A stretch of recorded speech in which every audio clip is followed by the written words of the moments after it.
Hello folks, welcome to my channel Review Rowdy. I am your host Santosh Kushal Narsaria. दोस्तों, आज मैं review करने वाला हूं नेटफ्लिक्स की ओरिजिनल मूवी कार्गो का, starring Vikrant Massey and Shweta Tripathi in prominent roles. इनके अलावा इसमें कोंकणा सेन शर्मा और टीवीएफ फेम विश्वपति सरकार का भी कैमियो अपीयरेंस है, लेकिन इन दोनों को ही कैमियो रोल देकर उन दोनों का ही कचरा किया गया इसमें। ये ऑलमोस्ट 2 घंटे की एक साइंस फिक्शन मूवी है जिसमें मेकर्स स्टार्टिंग से ही हमें साल 2027 में ले जाते हैं, जहां पर हमें दिखाया जाता है कि साल 2027 में विक्रांत मैसी एक स्पेसशिप में बैठे हुए हैं।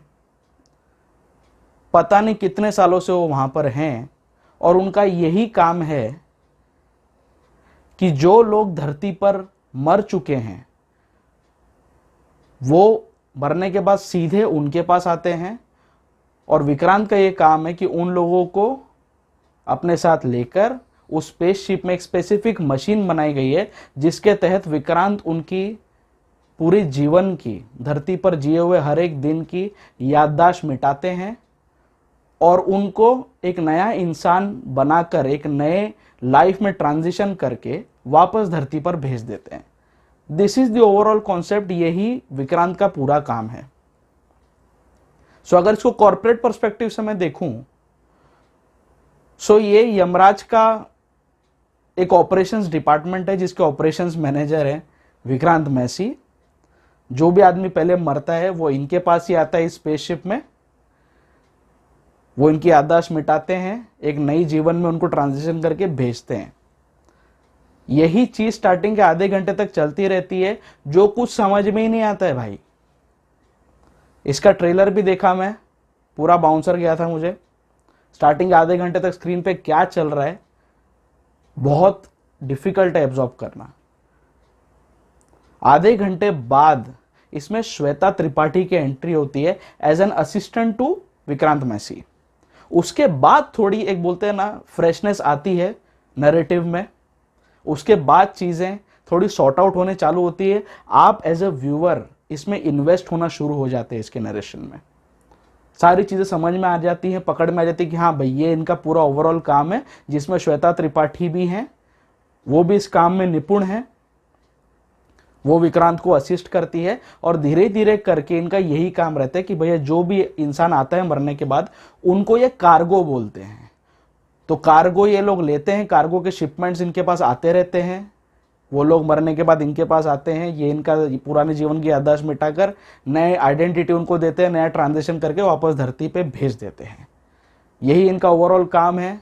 प्रॉब्लम ये यहाँ से शुरू होती है कि श्वेता आ जाती है एज एन असिस्टेंट। श्वेता का अपना काम करने का तरीका है, विक्रांत मैसी सालों से अपने तरीके से काम करता है, तो वहां पे उनका वो कॉन्फ्लिक्ट होना शुरू हो जाता है। साथ ही साथ श्वेता बीइंग अ गर्ल थोड़ी सी और इमोशनली अटैच होनी फील हो जाती है उनके कार्गो के साथ। तो यही सारी चीजें जो बॉलीवुड कन्वेंशनल ड्रामा में हम देखते हैं कि भैया बड़ी सी बड़ी टाइटैनिक को एक हीरोइन घुस के डुबा देती है, यही चीज कार्गो में भी मुझे देखने को मिली। सो कॉन्सेप्ट वाइज ऐसा कुछ आज तक बॉलीवुड में नहीं बना, इस बात की मैं कदर करता हूं। I respect it, I appreciate it. लेकिन भैया कॉन्सेप्ट को अगर अच्छा एग्जीक्यूशन नहीं मिला तो अच्छे से अच्छे कॉन्सेप्ट की लव स्टोरी 2050 हो जाती है, समझे।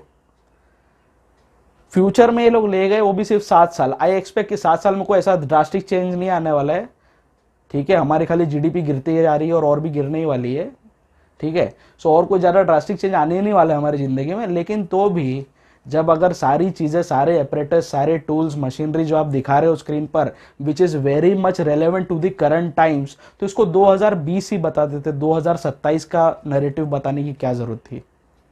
दूसरा, ऐसा दिखाया गया है कि विक्रांत मैसी इज दी वंशज, is the heir of Yamraj. Yamraj का कोई वंशज है ये, जो अभी मॉडर्नाइज्ड वर्जन में दिखाया है। एक स्पेसिफिक टेड टॉक जैसा एक इसमें सीक्वेंस डाला है जहां पे हंसल मेहता सर, डायरेक्टर हंसल मेहता आते हैं और वो पूरा इसका ट्रांजिशन समझाते हैं कि हम लोग एग्जैक्टली करते क्या हैं, ये post death transition service exactly है क्या। तो ये जो सीक्वेंस चलता है इसमें मुझे थोड़ा समझ में आया कि हाँ ये लोग क्या कॉन्सेप्ट बताना चाह रहे, बट फिर से मेरे दिमाग में यही क्वेश्चन आ रहा है कि अगर विक्रांत मैसी का जो कैरेक्टर है वो यमराज का वंशज है, तो जब भी वो स्पेसशिप के बाहर जाता है उसको एस्ट्रोनॉट बन के क्यों जाना पड़ता है? वो इंसानों जैसा ही खाना कैसे खाता है? अगर वो सालों साल तक, युगों युगों तक, जन्मों जन्मांतर तक जिंदा है और उसी स्पेसशिप में है, तो उसके बाकी की सारी चीजें एक नॉर्मल इंडिविजुअल, एक नॉर्मल ह्यूमन बीइंग जैसी कैसी है?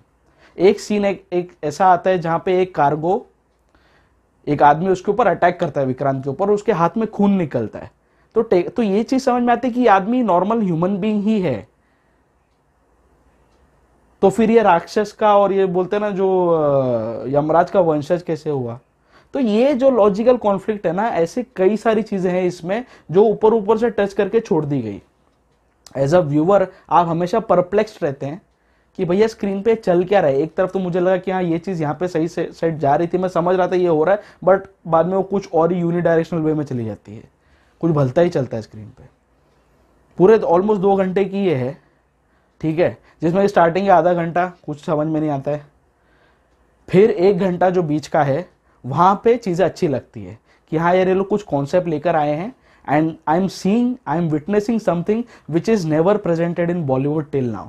बट फिर लास्ट के 40 मिनट में ये लोग टिपिकल इंडियन बॉलीवुड मसाला फिल्मों जैसे हो जाते हैं, जहाँ पे कैरेक्टर्स का हृदय परिवर्तन होना शुरू हो जाता है, एक दूसरे से इन्फैचुएशन हो जाती है, और वही भसुड़ी जिस वजह से टाइटैनिक तक डूब गई थी, वही चीज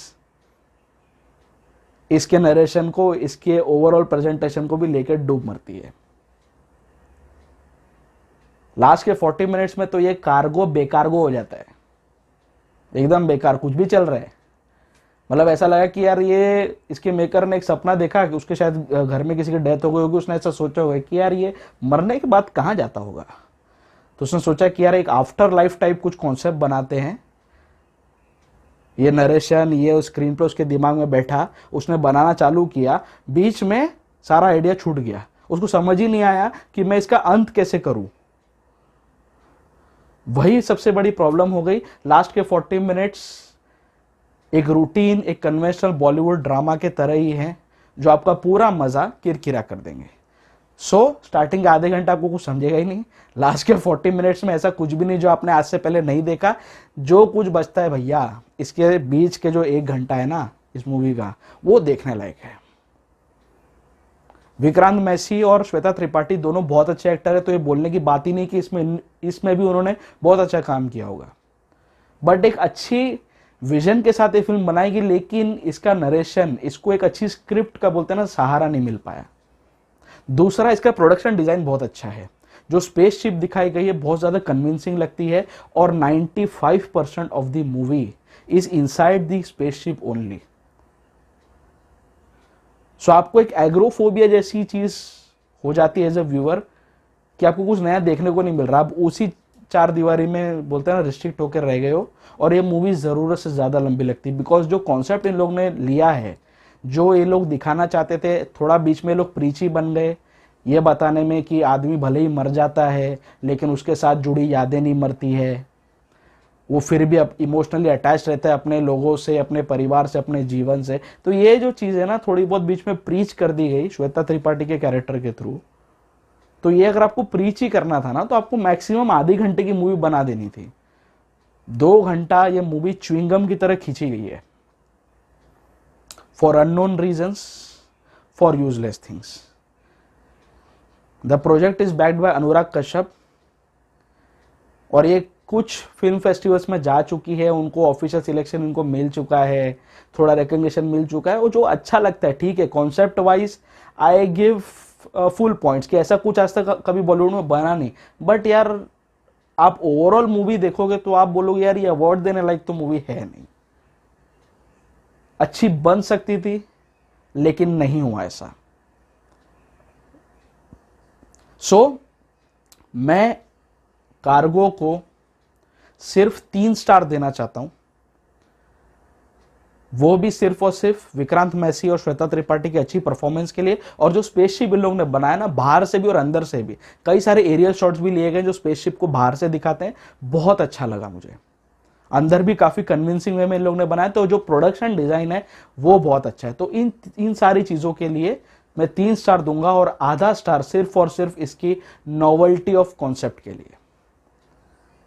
ऐसा कुछ लिटरली बॉलीवुड में आज तक नहीं बना, लेकिन the ambition was not backed by a good screenplay, by a good script. So my rowdy rating for Cargo, which is a Netflix original movie, will be just 3.5 out of 5. ये one time watch तो जरूर है, एक experiential cinema देखने के लिए, जानने के लिए मूवी देख सकते हैं। इसके मेकर्स की उतनी रिस्पेक्ट हम कर सकते हैं कि ये लोगों ने कुछ नया दिखाया, घिसा पिटा माल नहीं हमारे सामने रखा। बट आई एम डिसहार्टेंड इसके लास्ट 40 मिनट देखकर, बिकॉज एक एक्सपेक्टेशन बन गई थी मेरी। ये लोग बॉलीवुड के कन्वेंशनल ड्रामा में कूद पड़े। सो जो सुधार हो सकता था वो मैंने बता दिया। अगर ये लोग उसको सुधार लेते तो मेरी रेटिंग थोड़ी और इंप्रूव हो सकती थी इसके लिए। फिलहाल I would stick to 3.5 out of 5।